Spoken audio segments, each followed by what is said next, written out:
जय हिंद दोस्तों। अर्थव्यवस्था के मामले में हमारा देश जो है वो अभी दुनिया की सबसे पांचवी सबसे बड़ी देश है। और जो भारत के प्रधानमंत्री हैं श्री नरेंद्र मोदी, जिनका सपना है कि भारत जो है पूरे विश्व में वो तीसरे सबसे बड़ी अर्थव्यवस्था के मामले में देश बने। तो चलिए जानते हैं कि भारत का जो ये अर्थव्यवस्था है उसके बारे में हम लोग जीरो लेवल से जानेंगे कि अर्थव्यवस्था क्या है और आर्थिक रूप से इस देश को अलग अलग कैसे बांटा गया है। तो हम लोग पहले बात करेंगे अर्थव्यवस्था के बारे में, यानी कि एक ऐसा सिस्टम जिसके तहत जो है देश का उत्पाद, देश का कमाई, ये सारा कुछ जो है ब्यौरा रखा जाता है। तो समझ में आ गया होगा। अब बात कर लेते हैं कि जो है अर्थव्यवस्था को अलग अलग क्षेत्र में बांटा गया है। तो एक एक क्षेत्र करके हम लोग पहले बात कर लेते हैं। तो पहले बात कर लेते हैं इसका क्षेत्र क्या है। इसका जो क्षेत्र है अर्थव्यवस्था का क्षेत्र, अर्थव्यवस्था का क्षेत्र, तो इसको तीन क्षेत्र में बांट दिया गया है। इसको तीन क्षेत्र में बांटा है। तो पहला जो बांटा है उसको कहते हैं प्राथमिक। पहला जो बांटा है उसे क्या कहते हैं? प्राथमिक। दूसरा को कहते हैं द्वितीयक। दूसरा को कहते हैं द्वितीयक और तीसरा को कहते हैं तृतीयक। यानी पहला हो गया प्राथमिक, दूसरा हो गया द्वितीयक और तीसरा हो गया तृतीयक।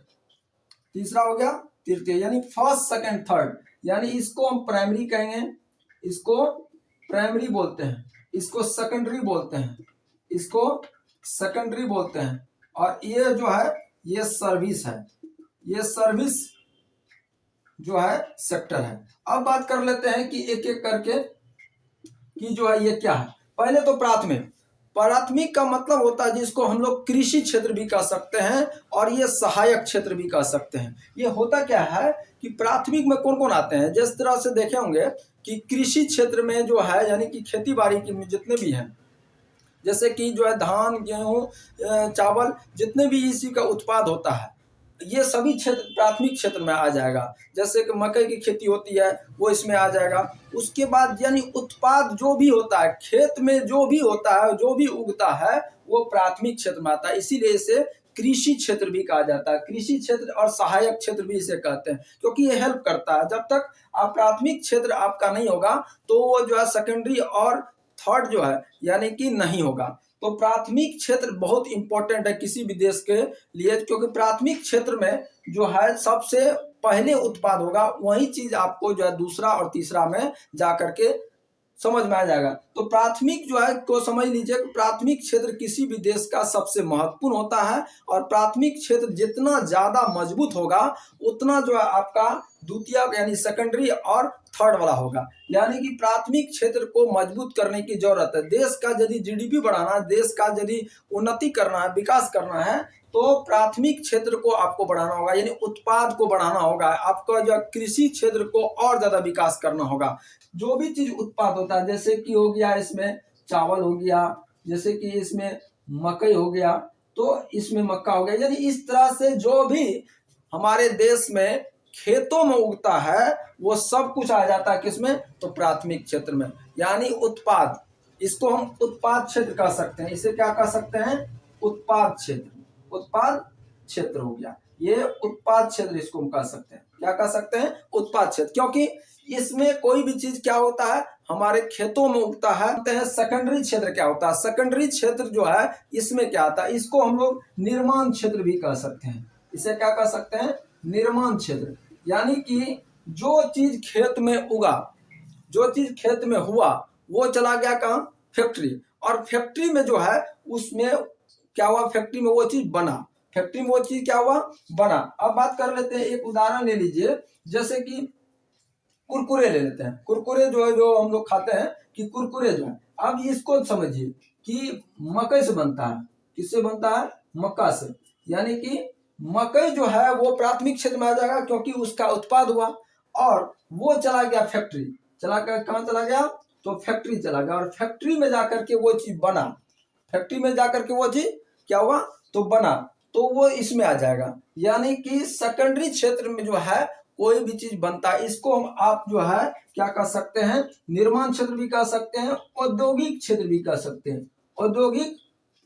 औद्योगिक क्षेत्र भी कह सकते हैं। औद्योगिक क्षेत्र यानी औद्योगिक क्षेत्र इसीलिए कहते हैं, औद्योगिक क्षेत्र इसीलिए कहते हैं क्योंकि ये इंडस्ट्रियल जो है एरिया है, यानी यहाँ पे कोई चीज का निर्माण होता है, बनता है। फैक्ट्री जितना भी देख रहे हैं हमारे देश में, गुजरात में है, हरियाणा में है, गुड़गांव में है, जितने भी, नोएडा में जितने भी फैक्ट्रियां हैं, वो सब किस में आ जाएगा, तो सेकेंडरी वाला में आ जाएगा। क्योंकि वहां पे कोई चीज उत्पाद जो है वाला चीज जो कृषि क्षेत्र में उत्पाद हुआ है वो वहां पे पहुंचता है, और वो सब कुछ आ जाता है किसमें, तो सेकेंडरी वाला में।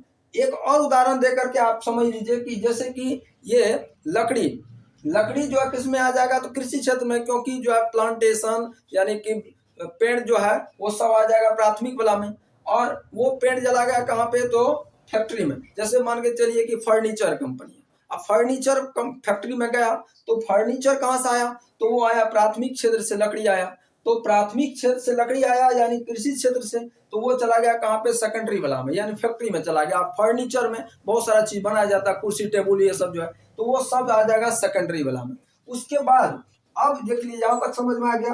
अब जैसे कि देख लीजिए बैंक है, रेलवे है, और भी डाक विभाग है, ये सब जो है सेवा का क्षेत्र है, यानी कि हमें सर्विस मिलता है। तो देश की जितना जो है प्राथमिक क्षेत्र मजबूत होगा उतना सेकेंडरी होगा, और यदि ये दोनों क्षेत्र हमारा मजबूत होगा तो उस देश को उतना सर्विस मिलेगा, उतना ज्यादा सुविधा मिलेगा। अभी देख रहे हैं कि रोड जो है, बिजली, उसके बाद संचार व्यवस्था इतनी ज्यादा दुरुस्त हुई है, इतना ज्यादा यदि इसको मजबूत और किया गया है, क्योंकि हमारा देश का जो है जो प्राथमिक और द्वितीयक जो सेक्टर था मजबूत हुआ, जिसके चलते आज देश कई तरह के जो है सेवाएं, कई तरह की सुविधाएं जो है एक सृजन कर रही है। तो इस तरह से आपको यह समझ में आ गया, प्राथमिक हो गया जो कि कृषि से जुड़ा हुआ है, जहाँ पे कोई चीज उत्पाद होता है। उसके बाद द्वितीयक में ये जो है उत्पादन करता है, इसमें जो प्राथमिक क्षेत्र से आता है उसको बनाने का काम करता है। और उसके बाद तृतीयक हो गया कि देश की कमाई जब होती है तो जनता को, आम जनता को क्या मिलता है, उस पर सुविधाएं सब मिलती है, जैसे कि बिजली हो गया, पानी हो गया, परिवहन व्यवस्था हो गया, गाड़ी, सड़कें, रोड जितने भी है, ये सुविधाएं सरकार की ओर से मिलती है। ये आता है किसमें, तो ये थर्ड सेक्टर में आता है। यहां तक समझ में आ गया। अब बात कर लेते हैं कि जीडीपी क्या होता है। बहुत सारे स्टूडेंट का ये क्वेश्चन रहता है कि जीडीपी जो है को बहुत स्टूडेंट नहीं समझ पाता, तो इसको समझिए जीडीपी क्या होता है। जीडीपी एक उदाहरण लेके मैं आपको समझा देता हूं कि जीडीपी क्या होता है। इसके लिए आपको बस ये याद रखना है कि अंतिम मूल्य, क्या याद रखना है, अंतिम मूल्य और जान लेना है क्या, अंतिम मूल्य और वस्तु और सेवा। अब इसको कैसे समझेंगे, अंतिम मूल्य का मतलब क्या है। अभी जो है एक उदाहरण समझ लीजिए, ये बोर्ड है, तो बोर्ड बनाने में जो है बहुत सारा चीज लगा है। देख रहे हैं कि बोर्ड बनाने में ये सनमाइका लगा हुआ है, उसके बाद इसमें जो है ये एल्युमिनियम का इसमें पत्थर लगा हुआ है।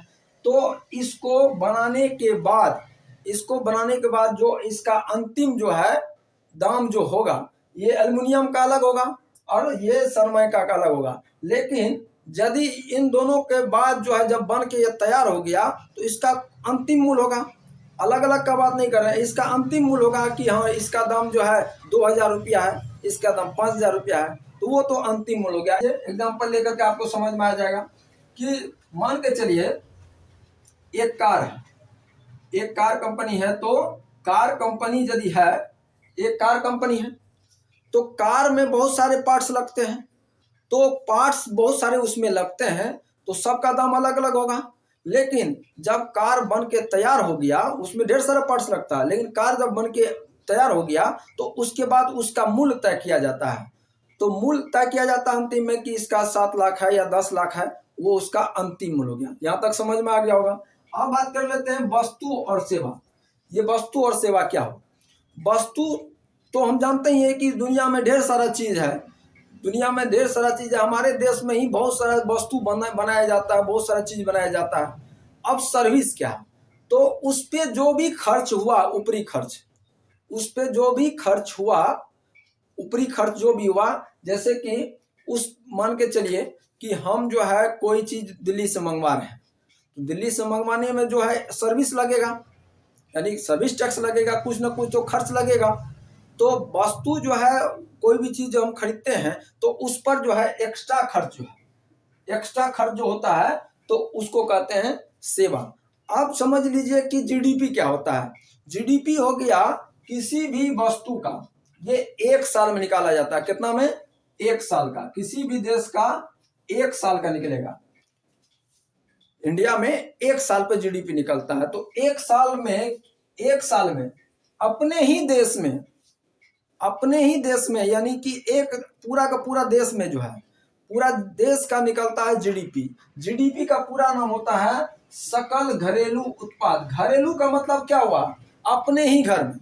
और सकल का वर्ड का मतलब होता है टोटल।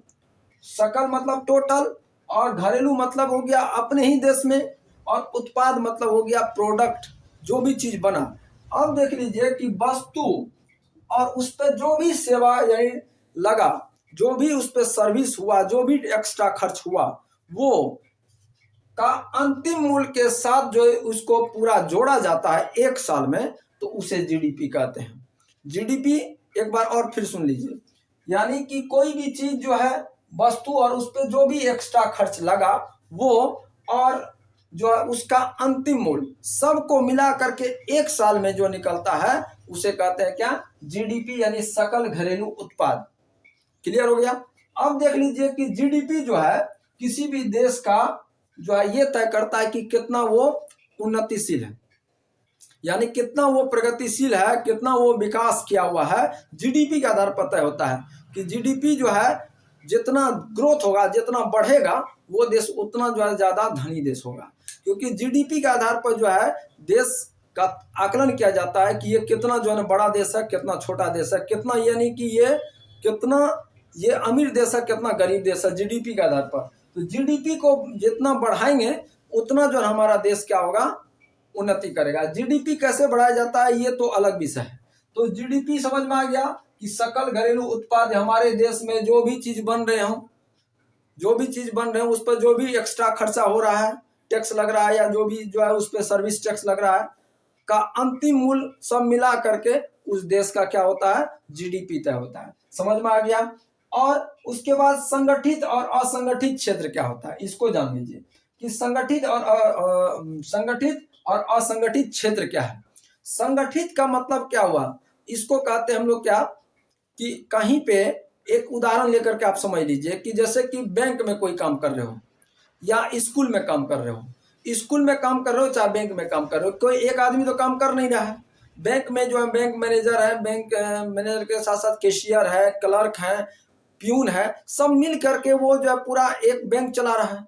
तो इसको कहते हैं संगठित जो है क्षेत्र, यानी कि एक ऐसा सेक्टर जिसमें जो है सब मिल करके चलाते हो। असंगठित क्षेत्र हो गया कि जैसे कि रोड साइड में कोई ठेला लगा करके कुछ बेच रहा है, पुचका बेच रहा है, या सब्जी का दुकान कर रहा है, वो सिंगल आदमी कर रहा है, और उसका कोई भी 2-4 आदमी 5 मिल करके कोई एक बड़ा सा सेक्टर को नहीं चला रहा है।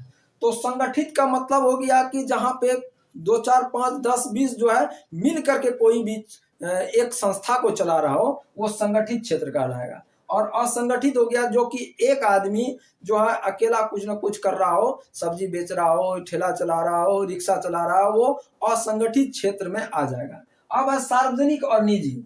सार्वजनिक को समझिए कि ये हो गया क्या? पब्लिक सेक्टर, और ये हो गया प्राइवेट। पब्लिक और प्राइवेट। पब्लिक का मतलब क्या हुआ? जो सरकारी है, जो जैसे बैंक सरकारी है, जैसे कि बैंक सरकारी हो गया, रेलवे सरकारी हो गया, पोस्ट ऑफिस सरकारी हो गया, तो ये सार्वजनिक होगा।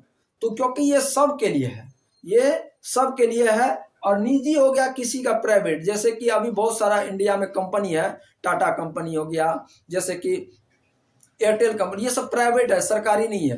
तो निजी का मतलब हो गया जिस पर किसी आदमी का मालिकाना हक होता है, यानी जिस पर किसी आदमी का मालिकाना हक है, उसे हो गया, उसे हम कहते हैं निजी क्षेत्र और सेक्टर। और सार्वजनिक हो गया जो सरकारी है, जिस पर किसी एक आदमी का हक नहीं होता है।